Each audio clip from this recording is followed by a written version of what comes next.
you know, the Na, like we were talking about, still likely going to be a target against Hoya. Karma is going to get actually considered here, Wolf. Yeah, that's great. Yesterday, ignored completely. Yeah, going to get taken away here. The Nar ban's a smart one. This is the kind of thing that you do against Predator Brion. It's not really a target ban you put against most teams. Akali will be removed on top of it. It's one of Lava's more successful champions so far this season. Remove that one away. And it feels like a little bit of otherwise, you know, here for Predator Brion, a tier list type of ban. The Lee Sin ban, again, targeted towards the fact that they are running it oftentimes in the mid lane. And when you think about mechanics, you think about some of the strongest players in the world. Faker is at the top of many a list. Yeah, so you want to remove that one here. And this is not like a lot of our drafts we've seen in the LCK so far. This feels like T1 is drafting against Predator Brion, and Predator Brion are drafting against T1, not really looking at a tier list or trying to build a composition. And I think that we'll have to until now, see, as the Renekton does finally get taken away. Renekton actually played only 3 times. One of those times was by Predator Brion. And they all lost, didn't they? Yeah, things weren't super great. There's another targeted ban towards the Gwen I was talking about for Kana in the top side. And now it's all about adaptation here, because both teams' most popular tools so far, their most used tools, their most used champions are removed now. Rumble. Let's see where we go. Rumble, I think, is almost a guarantee. Umpty, it's his most played champion, and Kaz and Umpty have both looked good on it. But Lucian was left up. Okay, this is what happens when there's so many targeted bans. These completely overpowered things get left available, and Lucian is definitely one of them. Now, it's a triple flex here for T1. But I would expect that Faker would likely want to play it, as the Nocturne's being hovered is a little bit dangerous. You can take the Nocturne here with the Rumble, and that's what they're going to do. Scary. And it's like, you think about the Lucian pick, it often gives you guaranteed prio, but if you have long range engage with Rumble and Nocturne, sometimes Lucian doesn't feel as safe to get that prio, so it makes that mid lane matchup, whatever it's going to be, a lot more contentious, even when you don't know what it is. Now, like you said, it could be flex top or something like that, but the main assumption right now is that it will be in the mid lane. So I like this counter pick. As we will see, it looks like maybe the Senna Kench, it's a very flexible pick. It works with every draft. I also think that Kerry is just a fantastic Tahm Kench player, so this is brilliant. It's exactly what you want. One thing I was going to mention is that Xin Zhao, Lulu were both available. And so they could have decided to lock that one in if they would like, but instead not going to. Now just going to make that Lucian a double flex, as it can, of course, be towards the top side of the map. I believe it was Keen that played the Lucian top so far this year. Otherwise, everybody else has been putting it in the mid lane, as you would expect. Lava, of course, was brilliant on the Lucian against Sandbox. But now it's going to be Faker most likely taking it into him. It is going to be that infamous Varus and Rumble combo. I would like to see from Predator Brion potentially a set ban here based on what we've been seeing, and I love the Leona ban here from T1 with the Tahm Kench pick. Something I was asking for a lot yesterday we did not see. I think that Thresh needs to be looked at though. Yeah, definitely another option. Yeah, add a little bit more safety to the Varus, although I guess, you know, when you're facing off against a Tahm Kench, maybe you want something else, as there's the Udyr to be taken away. And the Udyr over the set, that's a really interesting choice here. I mean, Udyr is going to really give you a lot of power with Lucian in the mid lane, or in top, but, you know, again, most likely in the mid lane. But if you take away the set too, you remove a lot of flexibility for T1 in terms of those solo lanes, a really strong front line that works extremely well with Senna. And I think that's probably going to be where a T1 go-to here for that secondary solo lane once it is their pick once again. They take away the Wukong, actually, instead of going down that Thresh ban path, and I think Thresh is definitely a solid pickup here. We've also seen a little bit of Gragas, you know, in this lane. Definitely something to consider into the Senna Kench. But I think that the Thresh was the safest and easiest way to use this composition. It also gives you even more mobility for your Nocturne, so I like it a lot. Feeling like a bit of a no-brainer here on the Thresh pickup. And now, to round out their roster is T1, as we're looking for a jungler and a solo laner of some variety. I like the Volibear, it's an interesting one. Yeah, we'll see whether we do get some magic damage towards the top side of the map right now. Very physical heavy. Of course, you know, Volibear does do a bit of magic damage, but he's largely just a tad tank. Yeah, he's doing more of a CC and eating the damage more than anything else usually. The old meat shield. So Ruckus Causer is, oh, I love the hover carrier. Thank you so much. I don't know about this one or that one. I'd rather see something. What do you mean? No. What do you mean? This is fake I love Zed Wolf. Come on. I'd love to see it, but it was never going to happen, right? But we have to get excited about it. Sure. That's a rule when you're here in the LCK. Faker ever potentially hovers the Z. You have to look at the plays and look at the moves, all right? I have to look at the plays, look at the moves, and the lack of AP damage. Yeah, look at the plays, look at the moves. Carrier, what was that? You locked in the Azir. As that is going to be Diana locked in. So we are flexing things around. It looks like potentially, I'm going to wait. I'm not even going to try because, of course, this is a lot of flexing. Triple flex into the jungle with all of the solo lanes and the jungler. And in fact, you can just put all of these champions. Well, Diana's going into the jungle. That's guaranteed. We know that for sure. However, the rest of them can certainly be going wherever they would like. And they're having a bit of fun with it. It's really tough because I don't think it's a matchup you really want to play into Lucian with Nocturne or Rumble actually very comfortably. It's not going to be a fun time. Nocturne, you know, into the Azir feels a lot more comfortable, so I think that's where they're going to take this, or that's why they're going to take this way. But you're really going to have to rely, I think, a lot on Diana to actually stem some of the bleeding when Lucian is crushing top lane. It's not going to be a fun time for the Rumble. You're so cooldown based and you're so reliant on trying to get overcharged nonstop that it's really easy for Lucian to just gauge where your power level is, avoid engaging during that time, and then come back in and start poking away at you. I like the composition here for T1 quite a bit. The Azir allows you to scale up pretty well. Yep. On the other hand, I guess what we need to talk about is Fred Brion's ability to engage from a very long distance away, and also the fact that they come online in potential teamfights and skirmishes very early as well. So I'd like to see them getting around the map, really causing some change-ups when it comes to the laning phase. I don't want to see the extended 20-minute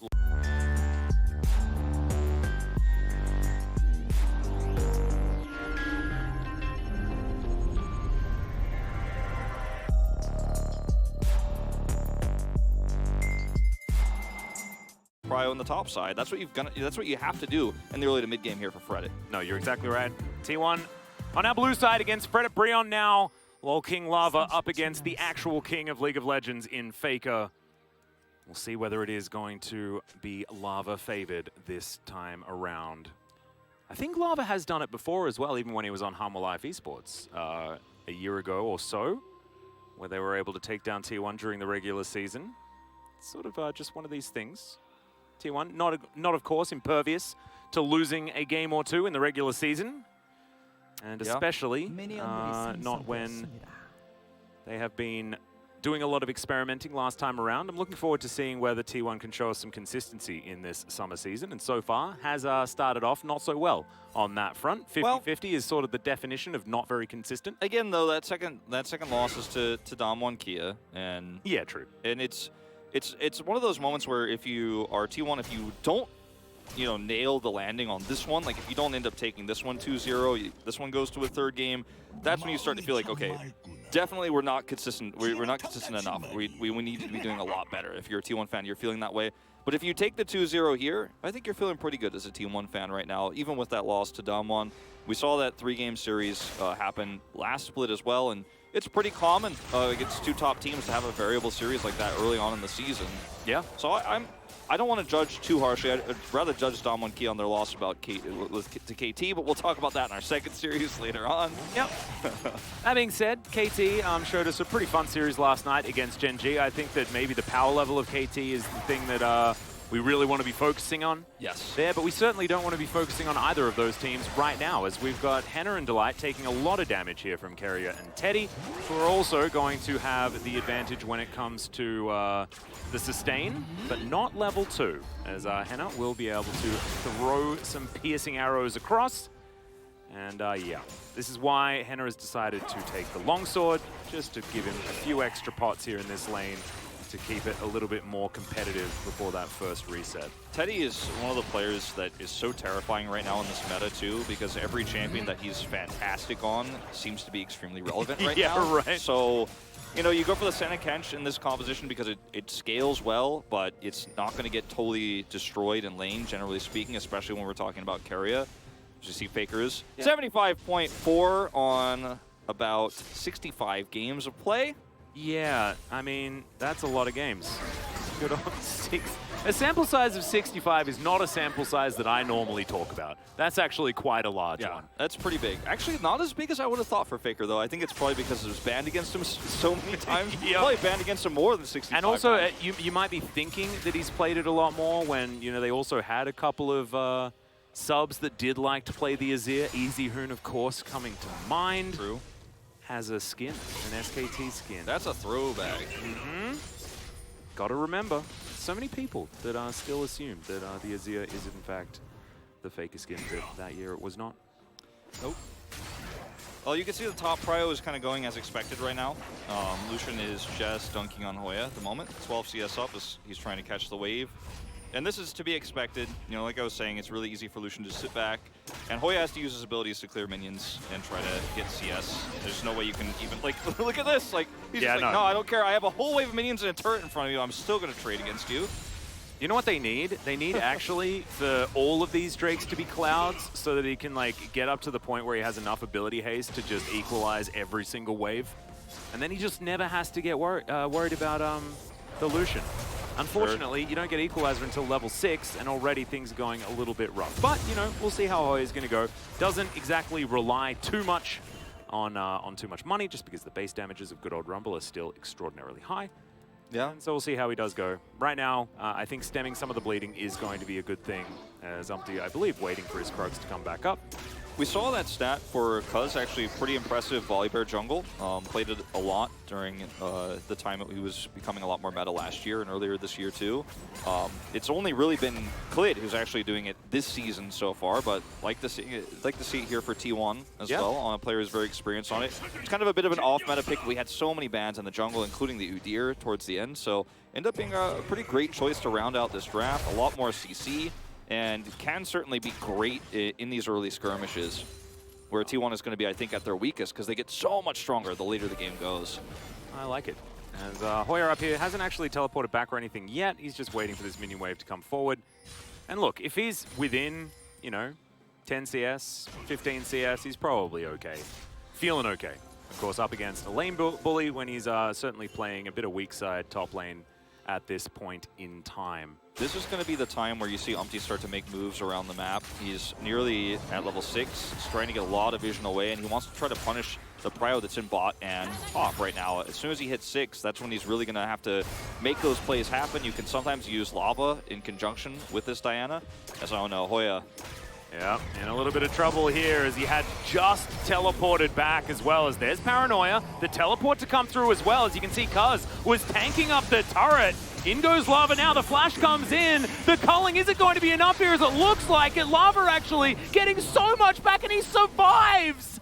Oh my goodness, that was ridiculous as the Drake is also taken at the same time. The defensive play is beautiful here from the LoL King in the mid lane. So well played actually by Hoya too. I hope we get a replay of this right away, and I think we will. But it was beautiful to see. It looked like for just a moment there was some miscommunication when Lava goes in and Hoya's actually hitting the minions. But the reason he was doing so is so he could hit level 6 and actually have that follow-up equalizer, which was perfectly done. Yeah. This was such a great fight for Fred at Breon. Now, you did have to use the teleport, you did have to use the Paranoia, but this is the kind of play I'm talking about with this, that you're going to have to use to save that top side of the map. With this Diana, with this Nocturne, Umpty wasn't anywhere to be seen in this moment, but he's hitting level 6 in just a moment here, and he'll be around for this next skirmish.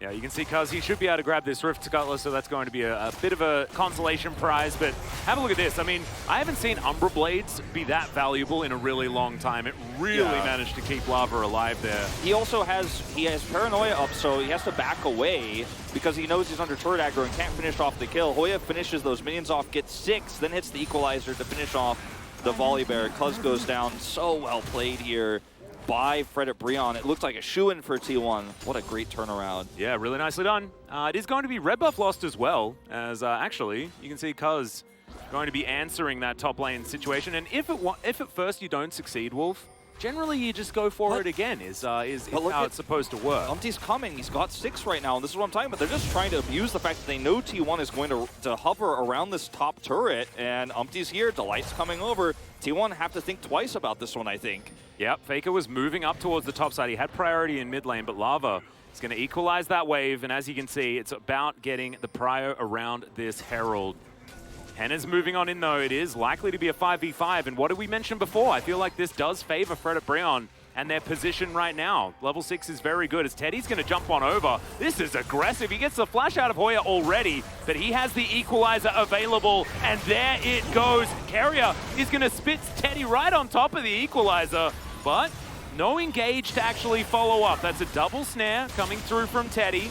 And now the culling comes in. Lava. In goes Umpty now, though. There's the moonfall, but he's going to be sacrificed. I don't think the counter engage was quite enough, but the Chains of Corruption do so much work, and Canna will fall down. Faker's Sand Soldiers getting a lot of work done, but he is going to die. And Henna just pops up a triple kill for the Varus, and that's a 4-for-1. It's a 4-for-1, and it feels like T1 just don't understand their strengths of their composition are going to be much later. If you end up having a group up from Fred at Brion, you've got to let this fight go, I feel. Lava has his ultimate available, so you, during that entire time, you're under darkness. You don't have vision. You can't really continue that fight. And like you said, that's a perfect time for Fred at Brion's comp to skirmish. This is where they are at their strongest, and even with a really nice Devour there from Keria, they're stuck in a choke point. They don't have that follow-up damage, and it's just as simple as that. Now, they're unable to secure the Rift Herald, but they're going to be very happy with the gold victory they take here.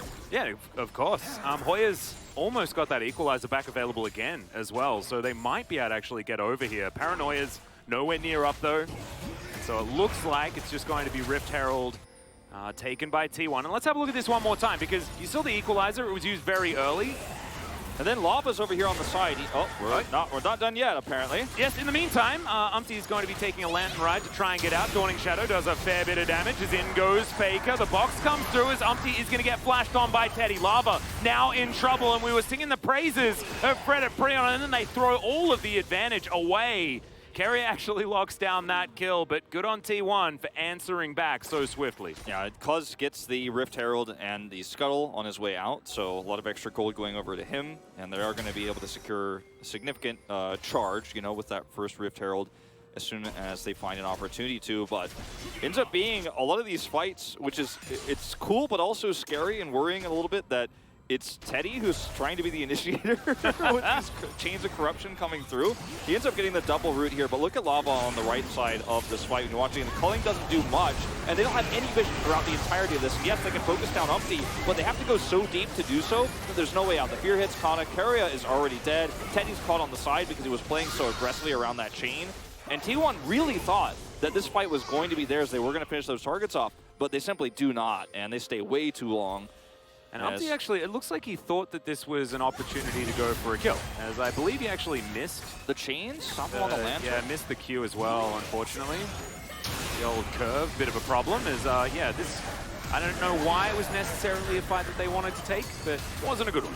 Yeah, I mean, the chain stopped him from touching the lantern right away, then there's a ward on top of it, so clicking on it's difficult. I think if he gets a lantern right away, he probably gets out just fine, but he took a lot of extra damage before he could take it, and gets finished off. There's a lot of range on T1's composition, and it's going to get even worse. Oh, yeah. The later we go on to the game. Is you could see it in this fight here. If you get caught and you're on the run, you're probably not getting out. I mean, T1's comp is a fine wine. It's just going to get better and better and better. And that's why we were talking about, you know, Fred at Brion wanting to really get things done a little bit earlier. It's a little bit awkward, right? Because Diana doesn't come online very quickly. When she does, she's very powerful, but she doesn't necessarily control an early game, and we can see that by Cuz, you know, winning out as far as farm is concerned. The culling not going to find a kill onto Hoya, but all Canna wanted to do is make sure that he gets some spare time alone with this top outer turret. And a lot of different compositions. There's the equalizer. Yeah, there it is. Okay, he's going to be fine here, but they're going to get these plates. Someone's going to have to come up here. Yeah. I mean, we're seeing the rotation up from Umpty, but I don't know if that's enough. Like, they might get the whole turret here. Lava has to do something, I think. They're just simply assuming that a rotation is coming and backing away. I think T1 could have gotten a little bit more out of this, in fact. Yeah, potentially. I like the reset timing here for Canna. I think that he'd be able to get that turret, you know, sort of whenever he wants. But I guess it is, you know, 12 minutes, 40 seconds, so only a minute 20 left on those plates. A little overly safe. A bit of extra gold. Yeah, I think that was a little overly safe, but I still respect it because the only way you lose this game, I think, right now is T1, is if you let Fred at Brion start to snowball this this early lead that they have with the Drakes, and you start losing control over the map. So better safe than sorry, I guess. You know, we're watching from the outside looking in. I could tell you exactly where Umpty was standing, and that's not the case for Kana. He didn't know exactly. No, of course. So just going to be playing it as safely as possible. I like it. Kuz going to move on in, and Hoya, I think, might just be dead. Looks that way. Yeah, this is real rough. Barely doesn't have flash available, and Dawning Shadow is going to fly on through and deliver the kill over to Teddy on the other side of the map. And hey, you know, now you can get that turret with the next mini wave. Probably you can get those plates. So I guess it just doesn't matter at the end of the day. They're playing the long con game. Just come over for a second rotation when Hoya thinks he's safe. Yep. And get the punish through. I mean, with T1's composition, you're not too worried, I don't think, about the fact that Fred and Brian have two relatively useless solo Drakes, right? It's Infernal Soul, so every Drake you pick up from now on is going to be great for your composition. That's going to scale amazingly with that. So I think T1 are very happy with where they are in this game, despite some of those early skirmishes going Fred and Brian's way. No, I agree. I think Henna is still someone that has to be respected. As you can see, he's got a lot more money than Teddy. And I guess, you know, Kerry has got a lot more money than Delight, so this is one of those confusing situations. But still, the Varus, regardless of the fact that he's against a center or not, is still very, very strong after those 3 kills. Farming very well as well. Very basic, not really much to break down here. Volibear does stun, Kana does damage, and the Senna does kill steal. Oh, kill steal. Kill secure. Kill secure. And I also like giving the money over to Teddy because he's the infinite scaling boy, and also the one that was making a lot of the proactive plays. Well, I think that's the reason why he uses his ultimate there, is because he actually wants that extra gold. Oh yeah, and that's absolutely the correct play. Just feels bad if you're a fan of the other 2 players. You wanted them to get the kill, but if you're a T1 fan, you want them to win. So I think you're pretty happy. Yeah, I'm hoping that we're past that, you know. Well, you know, I always hope to, but you never know. Yeah, and then you play a game of solo queue and you realize, oh wait, no, people still care about that, don't they? Yeah, no. It's a bit sad. Okay. Teddy, alongside Canna and Kuz here in this mid lane, just trying to get some priority here. Not a lot to play around right now, as the next Rift Herald, Shirley, is going to be up in 45 seconds. That's a Chains of Corruption, but they are just going to dissipate into the nether. It's really hard for Fred and Brian to get back into control of the game. They have a composition that's not great at side laning either. Like, it's a Rumble we're talking about here, whereas there's a Lucian on the other side. This isn't going to work out. Oh, that minion is really dead, though. Yeah. Oh, wait, actually, it's not. It's fine. But, like, you don't have a top turret, so how can you even think about skirmishing for this Herald now? It's just so difficult when the minion wave is here. Look at all the vision that T1 have. Even on the right side of the Baron pit, there's 4 wards around it, so Fred and Brian just don't have any way into this. And it's been the case this entire game, right? It's just been T1 with vision supremacy almost everywhere that they're trying to fight around. And you saw, you know, even that play where Canna backs off, that's because they don't have 100% ultra vision supremacy. They instead go for a play like this. And it's just so comfortable and clean. They know everything that's going on. If they had a Leona or some sort of really strong engage support that, you know, you can't just simply counterplay by dodging a hook or, you know, positioning yourself in such a way where you're out of range of the hook. Like, the Solar Flare is so powerful. They removed that, right? I feel like Fred and Brian maybe even draft differently and put the Rumble in the jungle. Don't pick the Diana later. But with a Thresh, it's changed the whole way they're trying to play this. And unfortunately, they've lost control of this game so early. And now they don't have great ways to actually take control over this fight that's upcoming, right? They have positional advantage. You can say that for sure, at least. But I mean, they can't hold on to it. Yeah, I mean, this is the time where Fred and Brian might have an opportunity to potentially find another one of these 5v5 wombos that they desperately want. It feels like their last chance. Yeah, I mean, they just get more and more difficult as this game goes on. So Hoya is going to get discovered.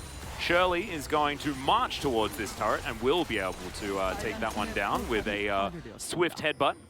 Now Fred and Brian, the mid lane, getting longer, and they want this soul point so bad. Umpty looking for a very deep flank, but unfortunately, looks like Kuz is going to be able to get in here and take him down. Ulti is going to come forward. Umpty might be able to get underneath the turret here as, okay, maybe an overextension. That's a great lantern from Delight. As there's the Tahm Kench coming on in, but some low health bars here for T1 as Fred and Brian wanting to find one target to take down. Just get a kill onto someone, please. Yes, finally. The Ignite, I believe, ticks down and takes out Kuz, as it is going to be a 1-for-1 in the end. Definitely some limping members of T1, but they still do have a fair bit of control here on the bottom side. Faker now getting to work on this outer turret, a teleport. He still has on through. He still has Emperor's Divide here, and I look at this fight, and for Fred Brion trying to approach this and trying to turn this around, even with the low health bars, is going to be a challenge. But T1 don't feel like they're okay with risking this. They're going to back off. They know that Fred Brion doesn't have vision around this right now, so it ends up being a pretty crazy moment here, too. Umpty has to flash, still gets ulted on. The Lantern is perfect, and Hoya Paranoia is right beforehand to help hopefully secure this for him. It was a very risky play. And yet, Fred Brion still can't trade anything back here. Kana and Carrier is so low, but if you stay long, you just get absolutely crushed by Faker, who's at full health when the skirmish does get to this point, the apex of it, if you will. And it's like, well, gotta walk away here. And we're going to have a repeat now of this Drake contest, but a lot of the tools are gone here for Fred Brion now. But also a lot of flashes are now down for T1 as well. As you can see, Carrier and Teddy both flashing alongside Canner and Cut. That was 4 out of 5 flashes for T1. So, yes, ultimates back and available majoritively, as we're still waiting for a bit on the Abyssal Voyage and Dawning Shadow. Okay, Ingo's Faker finds 2 with the Emperor's Divide, and that is the target that he wanted. And is taken down, and now that's a guaranteed Drake. Of course, the Emperor of Shurima comes on through here for T1 as Faker. He was the one with the flash and the ulti, and as I was saying it, there he goes. What he was using it for. The flash going to make your Shurima shuffle super long range there. Gets his way in, has a massive ultimate there. Is going to drop down a turret here in the mid lane and help push this one out. And I mean, Fred Brion, there was very little chance they had to actually take this, even with the Paranoia just barely coming back up before the fight. They had Umpty's ultimate ready too, but sadly, all it takes is just one clean engage from Faker in this position, and that's all you need. There's no vision here. Delight steps a little bit far forward here with Henna, and Faker says, no, you can't be here, that's not allowed. Double knockback, that's all it takes to just literally win the game, because now I don't think Fred Brion have any chance of coming back into this one. I mean, It's going to be nigh impossible. Faker says, I'm going in. And there they go. That's all he has to say. All too easy. Let's take, like you said, let's take a look at the Drake now. Managed to take down the turret in the mid lane, chuck up that Sun Disc, get everything working out here. And Fred Brion, I mean, the use by date, sometimes, you know, you can get away with a few, like maybe a day after the use by date on your thing that's in your fridge. I don't think you want to wait any longer than that. And Fred Brion, I mean, the days are starting to tick by. You can smell it with the fridge door closed. No. I hope not. As T1 now just looking at this Baron, and they're just saying, Fred Brion, we're happy to fight you no matter what. And they may not even need to turn here as Umpty wanting to wait for that 50-50 opportunity, but it looks like T1 just going to back away. Don't want to risk it. Umpty is going to have like a 5-man ult. I mean, it has to be the Ultra Wombo, right? Yeah. And Henna needs to not die instantly. Like 5-man ult with Hoya equalizing all 5, and then maybe. I mean, this is, by the way, lethality Varus, so the scaling of that into this composition is, it's okay, but it doesn't feel like you're really going, well, at least Henna, you know, he's getting stronger too. Kind of, but not really actually into this composition, so it just, it's really frustrating as Fred Brion because they did have such great control over the game after that first fight. The second one, T1 turns it back around a little bit, and they lost control of the Drake in that one moment. Yeah. When Faker Emperor's Divides, and like, that's when you see your whole game flash by, because there are a few more opportunities in a team fight to take the exchanges there, but now T1 just have way too much damage. Yeah, and also, you know, like we were saying, it's more and more difficult as the minutes tick by for Fred Brion, unfortunately. Henna going to take a bit of damage from the Piercing Darkness. Checking in on some of these builds, Canna's feeling very good about what he's collected so far. Essence Reaver as well as his Gale Force already online with a cheeky last Whisper there. The Grudge probably coming in for that one as Delight looking for a bit of a counter engage. Carrier flashing over the wall. I like the idea of Fred Brion going for the Tahm Kench, but isn't going to work. Do get the flash though, and that's good news. T1 now on the bottom side. Canner and Kaz are going to just take care of this outer turret, and that gold lead will extend ever further. Yeah, I mean, for the next fight, you know, T1 have the opportunity to look for a Baron fight if somebody gets picked. If there's a small overextension for Fred Brion, they get the Baron for sure. They can play around vision there. Once they've ended up clearing this wave, I think they might just head right over there to clear that up. And, you know, for Frederic Brion, if you see that they're kind of hovering around the Baron pit, you have to kind of group over there because you can't give that away at this point. Otherwise, T1 could just sit back and wait for that next Infernal fight. And T1 doesn't need to rush this game by any means. They can just sit back and let it go. The one thing they don't want to give over, of course, is Soul Point. But besides that, it's a pretty much choose-your-own ending adventure here for T1. And all of the options are pretty good. The longer the book, the better. That's what they say. Going the JK rolling route, the books just keep getting thicker and thicker, towards the end. It's like one of those Goosebumps novels, right? Where, the choose your own adventure, all of the negative stuff is crammed right at the beginning of the book. And now every option that you choose is just a different awesome thing. It's like turn to page 82 to win, turn to page 106 to win. Yeah. Oh, which one will I choose? It's like turn to page 75 in order to take this dark alleyway. And then the answer when you get to that page is you find a lottery ticket, and it's for $1 million down the alleyway. It's a treasure chest filled with winning lottery tickets. Yeah, things certainly feeling pretty good here for T1. However, I mean, maybe Frederic Brion can put it together, but they haven't been able to so far. And yeah, it's 4,000 gold, 4,500 gold, but it just feels like so much more considering the position. And now 18 seconds on this Infernal Drake. T1 now just going to get to work, clearing out all the vision. Hoya not going to find any of the harpoons. And okay, Lava's on the top side. He does have the teleport available. As Umpty not going to get found by Teddy. Trying to get that snare. Henna needs to land a bit more poke if he can, but remember, there is Teddy. So Piercing Darkness going to make things pretty good. I think Umpty's thinking of going for an engage. It's all about Umpty here. If he can't pull this off, I mean, look at how well T1 are split too. I mean, they're just not going to let him, engage this fight for free. It's just simply not going to happen. And he's going to have to maybe look for a flank. If he can't do it, I just don't think Brion can do it. It's all about that engage, then the equalizer, and then we could talk. But until then, T1 are just happy to sit back and posture.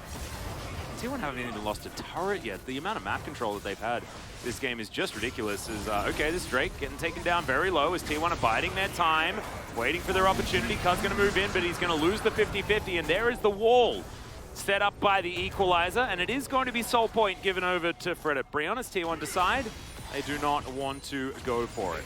Yeah, now T1 are going to group around the Baron, and we could have a similar situation happen again if Frederic Brion are able to get on, to get in there first. Well, they're not going to. They backed away. So now it's going to be a very different situation where Frederic Brion actually have to pull the trigger and engage. They don't get to sit on the objective. They don't have that same advantage they had previously. Yeah, a lot of Baron damage comes through here as Chains of Corruption just barely missed onto the members of T1.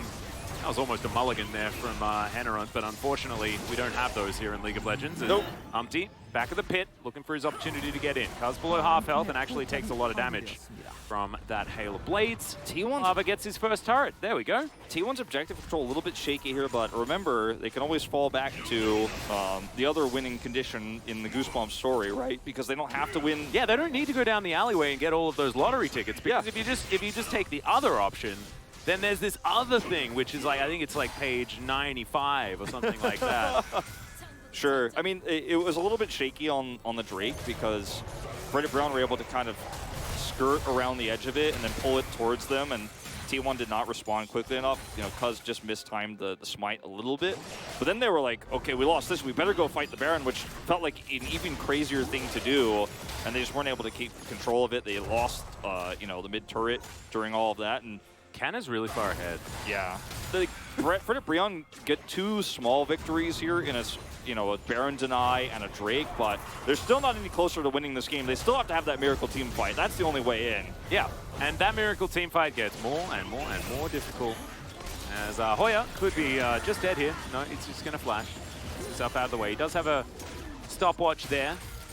Almost to be a Zonya's as well, so that's definitely good news. Also, put together the Proto Belt, so going to be able to dash cannon around if you'd like to. He's Flame Horizoned this game, but it's a terrible matchup that you have to play, and because they decide to go for the Diana jungle, which unfortunately now at this stage of the game is so difficult to pull off, and she isn't really getting fed, like you were talking about, she spikes kind of late. She's really been kind of suffocated this game, unfortunately, and farming, but the problem is that the relevance of Frederic Brion is just getting lower. It's sort of like the opposite, like the entirety of Frederic Brion as a composition is getting worse and worse, whereas Diana wants to get better and better, and it just doesn't really work. And this is one of those games where Hoya looks, bad, but it's not really his fault, is where I was kind of going with this, because, he got put on a rumble into Lucian.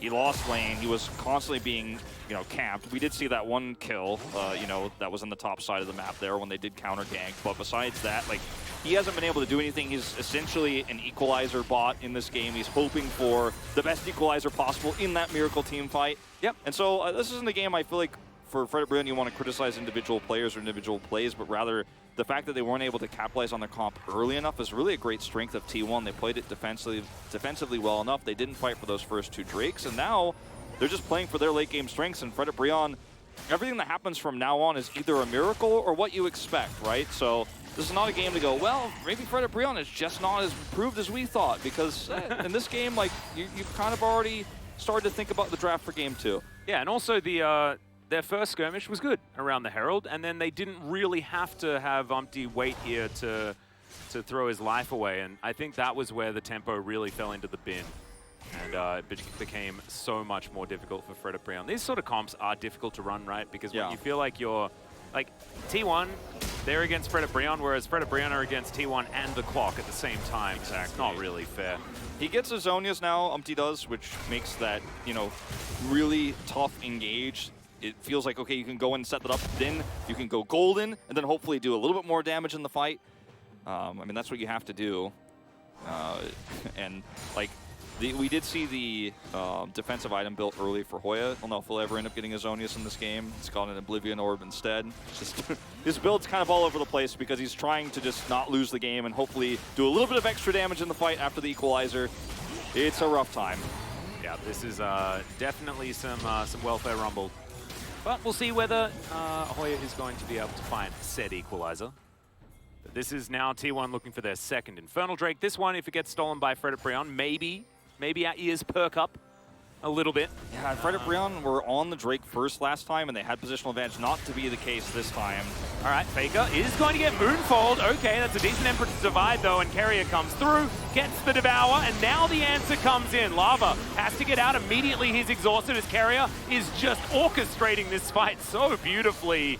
That is going to be the disengage, and that is so many buttons on cooldown for Fred Brion. It should be T1 grabbing their second Infernal. Well, yeah, Fred Brion is still going to look for it, but it is going to be secured there. 2 Infernal Drakes, but can they get out is the question. Hoya without his ultimate. Teleport that is going to be, ultimate is going to be used from Cuz to get him out of there. Lava just going to get into the mid lane to try and utilize that positional advantage. Fred, they don't get the Drake. They're not able to get any follow-up kills here, even though T1 had to use their ultimates kind of defensively in that awkward trade in the middle of the map, in the mid lane. They're still not able to get anything out of this, sadly. And it's so frustrating because I felt like that was almost a gimme. It looked like maybe this is the best fight you could have ever hoped for. I didn't think we'd see a fight like this, and yet still, the damage is just way too high. It's not even about the ultimates or the combos for T1. It's just about the scaling. They've got a death cap for Faker in this game. You don't see those too often. And they also, once again, it's the Tahm Kench into a comp that wants to dive and delete a target and things like that, right? And Tahm Kench feels just so happy about it. Situation working out very well. Carrier did just mechanically play that last fight extraordinarily well. It's a perfect demonstration of how good the Tahm Kench is into comps like this. He's also got the QSS, so it's like, keep dreaming, oh, it feels so bad. But, T1 haven't been able to close out the game because they're just playing around, getting stronger and stronger in the objectives. Also, the onus isn't on them. You could be, typing Resident Sleeper in chat and things like that, but when you're the comp that just freely scales to being way better than your opponent, you shouldn't be making the moves. It should be Fred Brion that are trying to force and get extra things, because it is just only going to get worse. Yeah, and everybody's played that solo queue game where you're actually the most fed on the team, and your team's about to win, and you're like, actually, I wish this game would go a little bit longer so I could win even more. It feels like that. Yeah. It's like New Game Plus. Yeah. There's not really much of a point as here's the Paranoia. Let's see whether the steal can come through. No, that's not what they're focusing on whatsoever, as Emperor's Divide doesn't really get a lot of work done. Fred Brion going golden all over the place. Umpty, though, finds himself in the wrong one. That Moonfall did absolutely nothing, as there was no follow-up. Hoya dies like he is made out of plasticine. Yeah, really not what you want. Again, he's an unfortunate equalizer bot in this game, and he's not worth anything after that. I really like the engage from Cuz. He goes in, goes golden. Nobody can punish him. Umpty only gets a one-man with his ultimate, so it's very weak follow-up. The calling coming out actually was pretty huge for Kana. He did a ton of damage, and then they're just able to chase down and kill. They had the Baron buff. I mean, what are you going to do? He ends up buying a GA afterwards, so there's just no fear whatsoever. And T1 might just walk down lanes to end the game at this point. I think they certainly can. Yep, I actually don't know why Kana backed away there. I think that 2 members was not enough to deal with him, as he does have his 4 items completed. GA was just done. Throws down his control ward and now looks for the reset. Probably going to have even more money to spend. It's like a Flame Horizon and a half here for Kana. As, yeah, Hoya is just not being given very many resources whatsoever this game, as we'll see it one more time. Fred and Brion, another desperate attempt. Yeah, you can see just how quickly the Nocturne fades away. Unfortunately, Lava's like, oh, I can't do anything here. The engage was really nice from Cuz there into the middle, and then you can see the chase here from Kana is just so free. I mean, he basically 2 shots everybody, so once it's time for him to go in, doesn't matter. The Devour is perfect. Too good. It's perfect. Is he going? Yes, she says. That's actually really cool. I'm so glad we have fan reactions again. Oh, so many things that we didn't realize that we missed, right? But thankfully, back again. Yeah, and I reckon you can put your carrier vote down now, by the way. I mean, I was already thinking about it, and you know, this is one of those games where I think, oh, hold that thought. Okay, we're going to try and engage on the 2 over to the side. Lava trying to keep himself alive, as it is going to be capable when it is the Lantern. You can see alive. You can see the power of Varus at this stage, but if you can't actually secure the kill, sadly, making the health bar go down a little bit isn't enough. Yeah, and Henna also just needs to be doing so much here, right? Like, can't just be him. And Piercing Darkness is just a great answer to the poke. Because, of course, the healing that comes through, not a lot of lethality built up or anything by Teddy right here. Has gone for the Black Cleaver build instead, but still going to be doing easily enough. And T1 just going to play it even safer than safe here. Back off, reset with the last bit of the Baron buff. They still have the empowered recalls. Can go over here and take this Drake that comes up in 15 seconds. It'll be the 3rd Infernal. Talk about damage. I mean, talk about all those percentages coming up on Faker, who's got a death cap. Yeah. And now Void Staff. I like how you're like, yeah, he's got a death cap, isn't that great? And then he turns a Blasting Wand into a Void Staff at that moment. Yeah. That's okay, even more ridiculous. Level 18, you know, 2nd highest gold in the game. Cannon's got too much money. It's pretty ludicrous.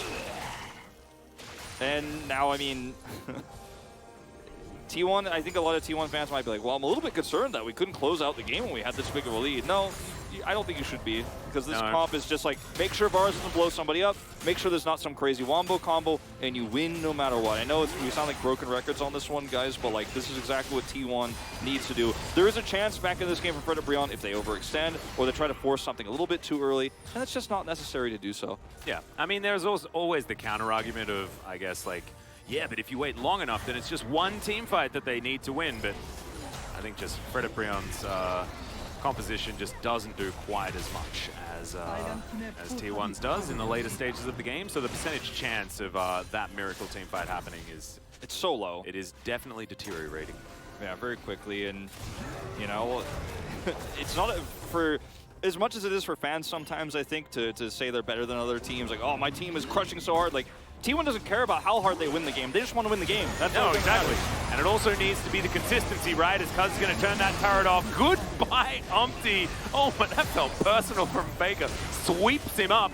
And that is going to be the inhibitor falling down in the mid lane. Bottom side was already dealt with. 0, 4, and 3. Oh, no. I think I know which version of Umpty this one is here today. Yeah. In this particular game. But honestly, Fred and Brion, they ran out of hope in this game quite a while ago. And so hopefully they are focusing their mind on what they want to achieve in game number 2. T1, it almost feels like they're just playing with their food at this point. No, they 100% are. Like, at this point, I'm like, okay. 100% are. This is no longer just safe. This is actually just, okay, now you're just cruel. Yeah. Oh, they disable the turret. get the pick off there onto Umpty, who's trying to make one of those plays, right? Trying to set up the big grab there, and it's just not going to happen. And T1 are like, how many caps can we get all over the map? Let's take a look at the gold graph. It's a 10,000. Let's make that a 12,000. Do you know what this reminds me of? It's like that Ender's Game quote. What is it? Like, the first 15 minutes of this game was to win the game, and this last remaining 25 minutes is to win all subsequent games. Yeah. And that's what it feels like T1 are doing. They are certainly just winding the screws right now. I mean, this is something that if you're a young player, this can really tilt you and frustrate you going into a best of 3, losing a game like this that's just going on forever, where it just feels so hopeless. Yeah, you're like, oh, I'm gonna maybe try to stop the Baron, and then you get crushed one more time, and then T1 go over and take the Drake instead of finishing the game, and you're like, all right. But if you're good coaching staff, you're a good leader in the team, you're gonna keep the mentality straight going in game 2. Teddy's making things a bit misty. There's a bear in there, and a chair as well. Play school fans. Yeah. As T1 now just going to back towards the Baron. I think like they can just start it off, but I think if they lost a 50-50, that would hurt Cuz's pride a little bit. As Umpty's going to flash to try and get out of the way. The Lantern is there. They tried to get the control ward down on top of it, but unable to do so. So Delight is going to be able to save his jungler, but no flash now for the Diana. As Cannon's going to take a fair bit from the piercing arrow. Henneth still does damage. Hoya's, by the way, just, on the bot side cleaning up the map a little bit. He's not here at all. I mean, he's trying to get some pocket money, right? Yeah, he can teleport in. Yeah, okay. Another Lantern will save Umpty. As Piercing Darkness now getting to work on the rest of T1. As, yeah, Hoya is certainly a bit of a garbage man this game, taking care of the minions on the bottom side and in the mid lane, as the base is in a bit of trouble. But now he's teleporting in. The Baron has been taken down. The lights have been turned off, but now Lava goes in. Moon falls onto 4. It looks real good. Is it going to be enough here, though, as they take down Cuz, but they trade it for Lava. And now Teddy feels like he's unanswerable. Hoya comes on in. The Flamespit is doing some work, but meanwhile in the back line, the other AD carries smacking down Fred Brion. Faker, he was in the fight at the beginning, and then he left, and then he comes back again. And now they're teleporting to the mid lane as Canna's like, all right, I'm fed up. I think this Flame Horizon, all this fun that I was having before, is going to be enough here, as Carrier going to get the lick onto Delight, and we're going to have some supportal combat just before this Nexus is going to be taken down, as T1 will finally put Frederick Brion out of their misery at 40 minutes on the dot. Yeah.